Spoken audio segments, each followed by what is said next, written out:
It's that time of year again.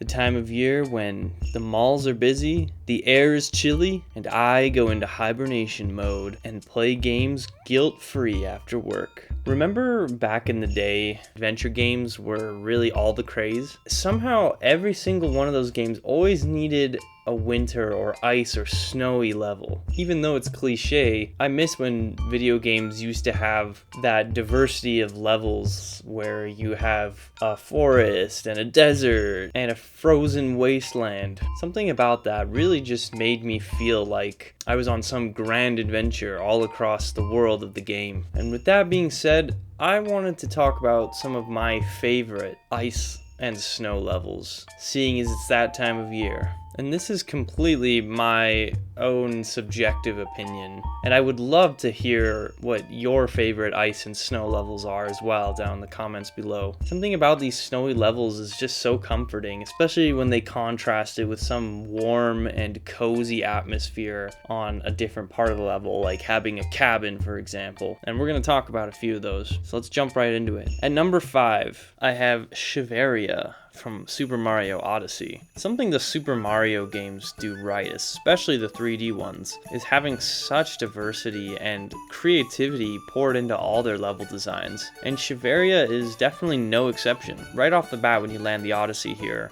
you're met with an absolutely barren and frozen wasteland with blisteringly cold winds, blowing snow across the land as far as the eye can see, until Mario jumps down a hole in this ice wall and lands in the town of Shiveria. He's greeted by a cozy town inhabited by the Shiverians, who are a group of people that look like Arctic seals swaddled in giant parkas. I absolutely love the aesthetic of this town. It just looks so cozy. There's something about snow and wintry environments that I just love, as well as even having some Christmas aesthetics sprinkled in with Shiveria. Here in Shiveria, Mario must complete a series of small levels to obtain power moons to ultimately break the seals in the middle of the town and unlock the racetrack. And at this point, he can take control of a Shiverian and complete the race to obtain the multi-moon needed to progress to the next world. But before leaving, Mario here can now explore the area around the Odyssey, which is a really fun sandbox area, or should I say snowbox area, to explore. At number 4, I have Snowdin from Undertale. I don't think I could possibly make a list like this and not include Snowdin. This is one of the greatest winter levels ever made. Frisk must traverse through a frozen forest and a winter wonderland before arriving at the town. It's also here that you encounter the two greatest characters in the game, Sans and Papyrus, of course.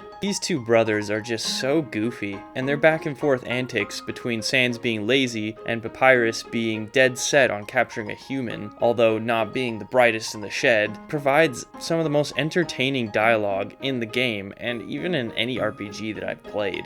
This truly makes the Snowdin experience that much better in this game. The puzzles that Papyrus had made to try and trap a human are usually laughably easy, and it's just hilarious how each one of them, he's just completely dumbfounded that you were able to surpass it. The music here is also so calm and relaxing, as well as we encounter some of the cutest enemies and characters in the game. Upon reaching the actual Snowdin town, we're greeted with the first building being the shop. And here is probably one of the coziest aesthetics I've ever seen in a video game. You're greeted by a shopkeeper welcoming you in from the cold, in a cabin type shop in the middle of a cold night in a wintry forest.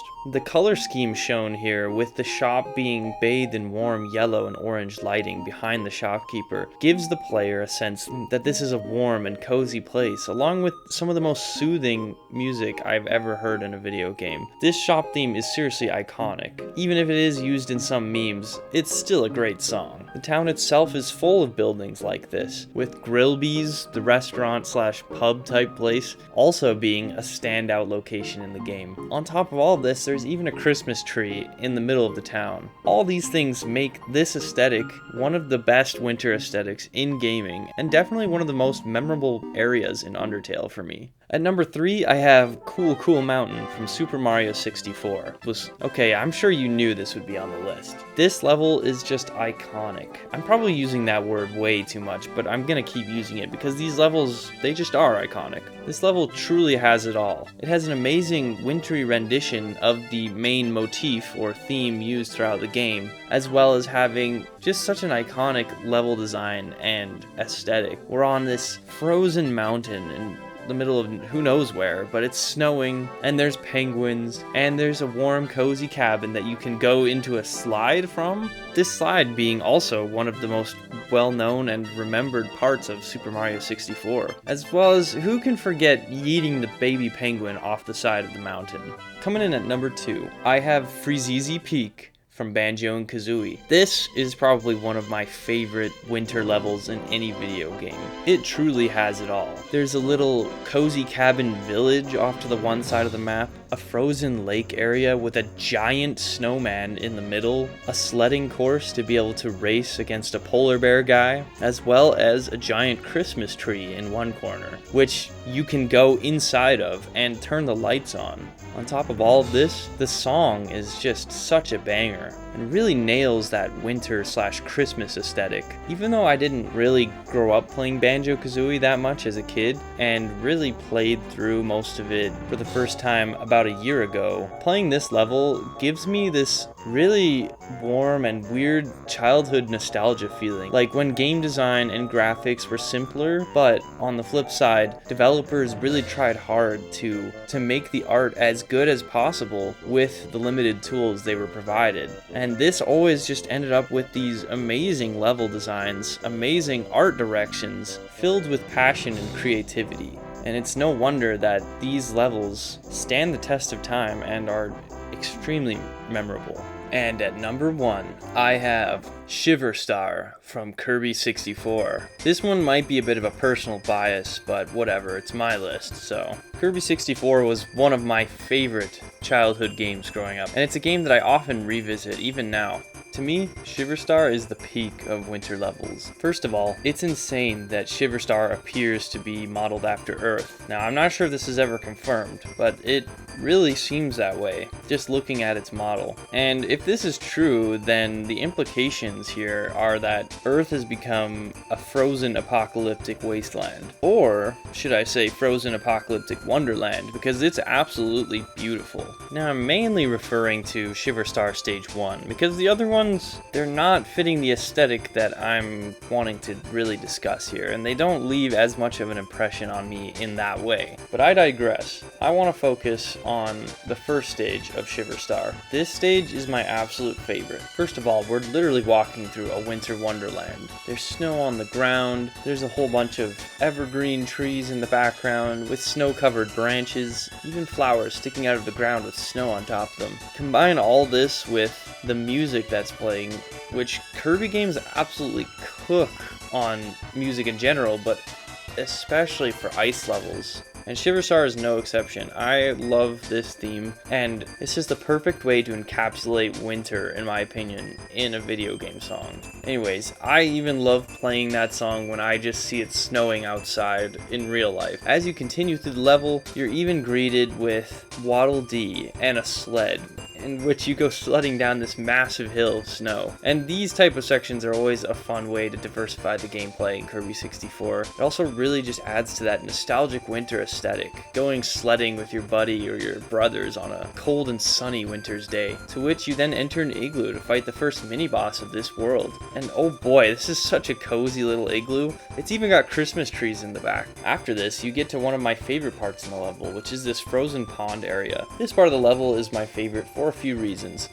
From a design standpoint, the level design here is awesome. You're walking on this frozen pond on the top, but there's cracks in the ice you can slip through, which allow you to explore the water underneath of the ice. So you can skip that section entirely if you wanted to and just stay on the top, or you can switch between the top and bottom layer of the level and try and see if you can find some crystal shards along the way. Playing through this game as a kid and even now, I always loved mixing the ice and cutter ability here that give Kirby ice skates, just to add to the immersion of it all. I just thought it was fun to have him skating across this frozen pond, and really makes that cozy winter aesthetic a lot stronger here. I listed this one as number 1 because I just find that this level really encapsulates that nostalgic cozy winter feeling around Christmas time so much more than these other levels do. The art style, music, level design, and even gameplay all seamlessly factor in together to create this beautiful winter/Christmas aesthetic. But what's your favorite winter level or Christmas aesthetic in a video game? Or what video games do you like to play around Christmas if you have any kind of traditions? Let me know in the comments down below. And anyways guys, that's it from me. Have a very Merry Christmas and a Happy New Year. Peace out.